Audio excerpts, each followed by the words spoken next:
शीर्षक धड़कन, धुन और दीवार। लखनऊ शहर की शाम अपनी एक अलग ही नज़ाकत के लिए जानी जाती है। हज़रतगंज की रोशन सड़कों से दूर गोमती नगर के एक शांत कोने में बना द मेलोडी कैफ़े संगीत के शौकीनों का पसंदीदा ठिकाना था। इस कैफ़े की मध्यम रोशनी और दीवारों पर टंगे पुराने गिटार यहाँ के माहौल को जादुई बनाते थे। इसी कैफ़े के एक छोटे से स्टेज पर आदित्य खड़ा था। आदित्य रंग सांवला, आंखें गहरी, बाल थोड़े बिखरे हुए। वो जब गिटार अपने सीने से लगाता तो लगता कि वो किसी दूसरी दुनिया में चला गया है। आदित्य कोई नामी गिरामी सिंगर नहीं था। वो पुराने शहर के एक छोटे से मकान में अपनी बूढ़ी माँ के साथ रहता था। संगीत उसका जुनून था, उसकी आत्मा थी, लेकिन दुनिया की नज़र में वो बस एक स्ट्रगलर था जो अपनी किस्मत आजमा रहा था। उस शाम कैफ़े में हमेशा से ज़्यादा भीड़ थी। आदित्य ने गिटार के तारों पर अपनी उंगलियां फेरी और माइक के पास आकर गाना शुरू किया। तू सफ़र मेरा है, तू ही मेरी मंजिल, तेरे बिना गुजारा ऐ दिल है मुश्किल, तू मेरा खुदा, तू ही दुआ में शामिल, तेरे बिना गुजारा ऐ दिल है मुश्किल, मुझे आज़माती है तेरी कमी, मेरी हर कमी को है तो लाज़मी, जुनून है मेरा, बनूं मैं तेरे काबिल, तेरे बिना गुजारा ऐ दिल है मुश्किल। उसकी आवाज़ में एक अजीब सा दर्द और ठहराव था जिसने कैफ़े में बैठे हर इंसान को अपनी तरफ खींच लिया। उसी वक्त कैफ़े के दरवाजे पर लगी घंटी बजी और रिया ने अंदर कदम रखा। रिया शहर के सबसे बड़े real estate tycoon mister Surya Pratap Kapoor की इकलौती बेटी। रिया देखने में जितनी सुंदर थी, उसका स्वभाव उतना ही सादगी से भरा था। बड़ी बड़ी गाड़ियों और नौकरों चाकरों के बीच रहने के बावजूद उसे तड़क भड़क से नफरत थी। वो अपनी सहेली नेहा के साथ वहाँ सिर्फ एक कॉफ़ी पीने आई थी, लेकिन जैसे ही रिया के कानों में आदित्य की आवाज़ पड़ी, उसके कदम वहीं रुक गए। वो मंत्रमुग्ध होकर स्टेज की तरफ देखने लगी। आदित्य गाते गाते अचानक रुका और उसकी नज़रें सीधे सामने बैठी रिया से टकराई। रिया की आंखों में एक अजीब सा सोनापन था जिसे आदित्य की आवाज़ ने छू लिया था। उसे एक पल के लिए कैफ़े का सारा शोर थम गया। सिर्फ आदित्य की धुन थी और रिया की थमी हुई सांसें। गाना ख़त्म हुआ। पूरा कैफ़े तालियों की गड़गड़ाहट से गूंज उठा। रिया बस एकटक आदित्य को देखती रही। उसे महसूस हो चुका था कि उसकी ज़िंदगी में बहुत बड़ा बदलने वाला है। उस शाम के बाद रिया का द मेलोडी कैफ़े आना एक रोज़ का नियम बन गया। वो हर शाम ठीक 7 बजे उसी कोने वाली टेबल पर आकर बैठ जाती। आदित्य भी अब सिर्फ रिया के लिए गाता था। जब भी वह स्टेज पर आता, उसकी आंखें सबसे पहले रिया को ढूंढती थीं। एक दिन कैफ़े में भीड़ कम थी। आदित्य अपना शो ख़त्म करके स्टेज से नीचे उतरा। उसने हिम्मत जुटाई और रिया की टेबल की तरफ बढ़ा। अगर आप बुरा ना माने तो क्या मैं यहाँ बैठ सकता हूँ? आदित्य ने झिझकते हुए पूछा। रिया के चेहरे पर एक खूबसूरत मुस्कान तैर गई। बिल्कुल, बैठिए। मैं तो कई दिनों से आपसे बात करना चाहती थी। आपकी आवाज़ सीधे दिल को छूती है।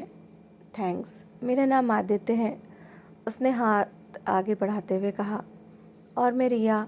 रिया ने उसका हाथ थामा। वो हाथ बहुत गर्म और भरोसेमंद लगा। उस दिन के बाद से उनके बीच का पर्दा हट गया। वो रोज़ मिलने लगे। कैफ़े से शुरू हुई बातें अब गोमती रिवर फ्रंट की ठंडी हवाओं के बीच होने लगीं। दोनों घंटों पटरी पर बैठकर बातें करते आदित्य उसे अपनी नई धुनों के बारे में बताता, अपनी शायरी सुनाता और रिया अपनी बड़ी दुनिया के उस अकेलेपन को साझा करती जो उसने आज तक किसी को नहीं बताया था। एक दोपहर जब सूरज ढल रहा था और आसमान गुलाबी हो रहा था, आदित्य ने अपना गिटार बजाते हुए अचानक रोक दिया। क्या हुआ आदित्य, रुक क्यों गए? रिया ने पूछा। आदित्य ने गहरी सांस ली और रिया की आंखों में देखते हुए कहा, रिया, मैं जब भी आंखें बंद करता हूँ मुझे सिर्फ तुम्हारा चेहरा दिखता है। मुझे नहीं पता कि ये सही है या गलत, लेकिन मुझे तुमसे मोहब्बत हो गई है, इतनी मोहब्बत कि अब इसके बिना मैं जी नहीं पाऊँगा। रिया का दिल ज़ोर से धड़का। उसने कुछ नहीं कहा, बस आगे बढ़कर आदित्य को गले से लगा लिया। उसके आंसू आदित्य के कंधे पर गिर रहे थे। मुझे भी तुमसे बहुत प्यार है आदित्य, तुम मेरी ज़िंदगी का वो सुकून हो जिसके लिए मैं तरस रही थी। दोनों ने एक दूसरे का हाथ थाम लिया, ये सोचे बिना कि उनके रास्ते कितने अलग हैं। मोहब्बत जितनी गहरी होती है, आजमाइश भी उतनी ही बड़ी होती है। रिया और आदित्य के प्यार की भनक जल्द ही रिया के घर तक पहुंच गई। मिस्टर सूर्य प्रताप कपूर, जिनके एक इशारे पर शहर के बड़े बड़े अधिकारी खड़े हो जाते थे, उनके लिए ये बात किसी बड़े झटके से कम नहीं थी। एक रात जब रिया घर लौटी तो उसने देखा कि हॉल की लाइटें जल रही थीं और उसके पापा सोफे पर बहुत गुस्से में बैठे थे। टेबल पर रिया और आदित्य की कुछ तस्वीरें बिखरी पड़ी थीं जो उनके जासूसों ने खींची थीं। ये सब क्या है रिया? सूर्य प्रताप की आवाज़ हॉल में गूंजी। रिया डर गई, लेकिन उसने हिम्मत नहीं हारी। पापा, ये आदित्य है, मैं इससे प्यार करती हूँ। प्यार? सूर्य प्रताप ज़ोर से हंसे, लेकिन उस हंसी में कड़वाहट थी। एक सड़क छाप गिटार बजाने वाले से, जिसकी महीने की कमाई मेरे एक दिन के पेट्रोल के खर्चे के बराबर भी नहीं है। तुम कपूर ख़ानदान की बेटी हो। तुम्हारी शादी मैं अगले महीने अपने बिजनेस पार्टनर के बेटे राजवीर से करने जा रहा हूँ। नहीं पापा, मैं राजवीर से शादी नहीं करूँगी, मैं सिर्फ आदित्य की हूँ, रिया ने रोते हुए चिल्लाकर कहा। ज़ुबान संभाल कर रिया, सूर्य प्रताप ने गुस्से में टेबल पर हाथ मारा। आज से तुम्हारा बाहर जाना, कॉलेज जाना सब बंद। तुम्हारा फ़ोन भी मेरे पास रहेगा। इस घर से बाहर कदम रखने की हिम्मत भी मत करना। रिया को उसके कमरे में बंद कर दिया गया और दरवाजे पर गार्ड्स तैनात कर दिए गए। रिया बिस्तर पर गिरकर फूट फूट कर रोने लगी। वो आदित्य के लिए तड़प रही थी, लेकिन उसके पास कोई रास्ता नहीं था। अगले ही दिन सूर्य प्रताप कपूर ने अपने आदमियों को भेजकर आदित्य को अपनी बड़ी सी कोठी पर बुलवाया। आदित्य जब उस आलीशान महल जैसे घर में दाखिल हुआ तो उसे समझ आ गया कि रिया किस दुनिया से संबंध रखती है। सूर्य प्रताप अपने बड़े से ऑफिस रूम में सिगार पी रहे थे। आदित्य के आते ही उन्होंने उसे ऊपर से नीचे तक देखा। तो तुम हो आदित्य? सूर्य प्रताप ने ठंडे स्वर में कहा। बैठो। आदित्य बिना डरे बैठ गया। जी सर, आपने मुझे यहाँ क्यों बुलाया? सूर्य प्रताप ने बिना समय गंवाए टेबल पर एक बड़ा सा लेदर का बैग रख दिया। उन्होंने बैग की जिप खोली, जिसमें 500 के नोटों की गड्डियाँ ठसाठस भरी हुई थीं। इसमें 30 लाख रुपए हैं, सूर्य प्रताप ने सिगार का धुआं छोड़ते हुए कहा। एक काम सिंगर के लिए ये रकम इतनी बड़ी है कि तुम्हारी 7 पुश्तें बैठकर खाएंगी। इसे लो, लखनऊ छोड़ो और मेरी बेटी की ज़िंदगी से हमेशा के लिए रफू चक्कर हो जाओ। आदित्य ने उन नोटों की गड्डियों को देखा। उसकी आंखों में कोई लालच नहीं था, बल्कि एक अजीब सा स्वाभिमान चमक रहा था। वो अपनी जगह से खड़ा हुआ। मिस्टर कपूर, आदित्य की आवाज़ में एक ठहराव था, आपके पास बहुत पैसा होगा, लेकिन आप इस पैसे से अपनी बेटी की मुस्कुराहट नहीं खरीद सकते। रिया मुझसे प्यार करती है और मैं उससे। आपकी ये दौलत मेरे प्यार के सामने कागज़ के टुकड़ों से ज़्यादा कुछ नहीं है। मैं यहाँ से चला जाऊँगा, लेकिन आपके पैसों की वजह से नहीं, सिर्फ तब जब रिया खुद अपनी ज़ुबान से मुझसे कहेगी कि वो मुझसे नफ़रत करती है। ये कहकर आदित्य ने बैग को हाथ भी नहीं लगाया और मुड़कर कमरे से बाहर निकल गया। सूर्य प्रताप गुस्से से काँप रहे थे। उन्हें अपनी ज़िंदगी में पहली बार किसी ने इस तरह चुनौती दी थी। दिन बीतते गए। रिया अपने कमरे में कैद थी। उसने खाना पीना लगभग छोड़ दिया था। उसकी माँ, जो अपनी बेटी की हालत देख नहीं पा रही थी, एक रात चुपके से रिया के कमरे में आई। रिया, मेरी बच्ची। माँ ने उसके सिर पर हाथ फेरा। माँ, मुझे आदित्य के पास जाना है। पापा उसकी जान ले लेंगे या उसे गायब कर देंगे। मैं उसके बिना जी नहीं सकती। रिया ने रोते हुए अपनी माँ का हाथ पकड़ लिया। उसकी माँ की आंखों में भी आंसू आ गए। वो जानती थीं कि उनका पति कितना संवेदनहीन हो सकता है। उन्होंने अपनी अलमारी से कुछ पैसे और रिया का फ़ोन निकाला, जो उन्होंने छुपा कर रख लिया था। जाओ रिया, अपनी ज़िंदगी जी लो। अगर तुम यहाँ रही तो घुट घुट कर मर जाओगी। मैं पीछे से सब संभाल लूँगी, माँ ने रोते हुए कहा और कमरे का पिछला दरवाज़ा खोल दिया। रिया ने अपनी माँ के पैर छुए और अंधेरी रात में दौड़ पड़ी। उसके पैर काँप रहे थे, लेकिन दिल में आदित्य से मिलने की तड़प थी। उसने भागते हुए आदित्य को फ़ोन किया, लेकिन उसका फ़ोन स्विच ऑफ आ रहा था। वो बदहवास हालत में सीधे द मेलोडी कैफ़े की तरफ भागी, क्योंकि उसे यकीन था कि आदित्य वहीं होगा। उधर कैफ़े में आदित्य एकदम टूट चुका था। कई दिनों से रिया से कोई बात नहीं हुई थी। उसे लग रहा था कि शायद वो इस अमीर गरीब की लड़ाई में हार गया है। उसने अपना गिटार उठाया और स्टेज पर जाकर बैठ गया। कैफ़े में गिने चुने लोग थे। उसने भारी आवाज़ में गाना शुरू किया, जो शायद उसका आखिरी गाना था। तुम बिन जिया जाए कैसे, कैसे जिया जाए तुम बिन, सदियों से लंबी है रातें, सदियों से लंबे हुए दिन, आ जाओ लौट कर तुम, ये दिल कह रहा है, आ जाओ लौट कर तुम, ये दिल कह रहा है।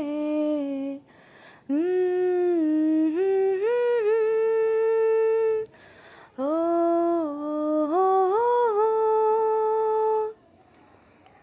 तभी कैफ़े का दरवाज़ा ज़ोर से खुला। बाहर तेज़ बारिश शुरू हो चुकी थी। रिया पूरी तरह भीगी हुई, बिखरे बालों के साथ अंदर आई। उसकी आंखों से आंसू बह रहे थे और पैरों में चप्पल तक नहीं थी। आदित्य के हाथ गिटार पर जम गए। वो अपनी जगह से उठ खड़ा हुआ। रिया, आदित्य चिल्लाया और स्टेज से नीचे कूद गया। रिया दौड़कर आई और सीधे आदित्य के गले लग गई। आदित्य, मैं सब कुछ छोड़ कर आ गई हूँ। मेरे पापा की दौलत, उनका घमंड, वो बड़ी दुनिया, मुझे कुछ नहीं चाहिए। मुझे सिर्फ तुम चाहिए। कैफ़े में बैठे लोग हैरान होकर ये सब देख रहे थे। तभी अचानक कैफ़े के बाहर 3-4 बड़ी गाड़ियाँ आकर रुकीं। गाड़ियों से पुलिस वाले और सूर्य प्रताप के पर्सनल कार्ड्स उतरे। उनके पीछे पीछे गुस्से से लाल सूर्य प्रताप कपूर भी कैफ़े के अंदर दाखिल हुए।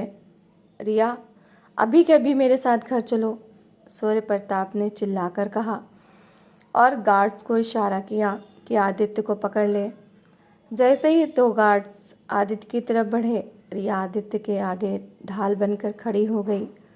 उसकी आंखों में अब डर नहीं, बल्कि एक शेरनी जैसी ताकत थी। बस पापा, एक कदम भी आगे मत बढ़ाना, रिया की आवाज़ बहुत तेज़ी से गूंजी। अगर आज आपने आदित्य को छुआ तो आप अपनी बेटी की लाश घर ले जाएंगे। आपने हमेशा हर चीज़ को पैसों से तोला है ना। आज देख लीजिए, आपकी करोड़ों की दौलत हार गई और एक काम लड़के का सच्चा प्यार जीत गया। सूर्य प्रताप रुक गए। उन्होंने देखा कि कैफ़े के लोग उनके वीडियो बना रहे थे और रिया की आंखों में अपने प्यार के लिए सिर्फ नफ़रत और आदित्य के लिए बेपनाह प्यार था। आदित्य ने धीरे से रिया का हाथ अपने हाथ में लिया और सूर्य प्रताप के सामने आकर खड़ा हो गया। सर, मैं अमीर नहीं हूँ, लेकिन मैं वादा करता हूँ कि रिया को कभी रोने नहीं दूँगा। आप अपनी दीवार जितनी चाहे ऊंची कर लें, हमारी मोहब्बत उससे ऊंची ही रहेगी। आदित्य ने पूरे आत्मसम्मान के साथ कहा। सूर्य प्रताप ने अपनी बेटी के चेहरे को देखा। वो समझ गए कि अगर आज वो ज़बरदस्ती करेंगे तो अपनी बेटी को हमेशा के लिए खो देंगे। उनका घमंड, उनका गुस्सा धीरे धीरे पिघलने लगा। उन्होंने गहरी सांस ली, अपने गार्ड्स को पीछे हटने का इशारा किया और बिना कुछ बोले मुड़कर बाहर चले गए। ये उनकी हार नहीं, बल्कि एक पिता के अंदर के इंसान की जागृति थी। बारिश थम चुकी थी। कैफ़े में मौजूद हर इंसान खड़ा होकर तालियां बजा रहा था। आदित्य ने रिया के आंसू पोंछे, उसे अपनी बाहों में समेटा और उसके कानों में धीरे से कहा, अब हमारी कहानी कभी अधूरी नहीं रहेगी। और इस तरह अमीरी गरीबी की वो ऊंची दीवार ढह गई और जीत सिर्फ और सिर्फ सच्चे प्यार की हुई। सच्चे प्यार की ताकत। सच्चा प्यार कभी भी धन, दौलत, ऊंचे महल या सामाजिक रुतबे, स्टेटस का मोहताज नहीं होता। जहाँ निष्कपट और निस्वार्थ भावना होती है, वहाँ दुनिया की सबसे बड़ी ताकत या पैसों की दीवार भी घुटने टेक देती है। स्वाभिमान, सेल्फ रिस्पेक्ट सबसे बड़ी दौलत है।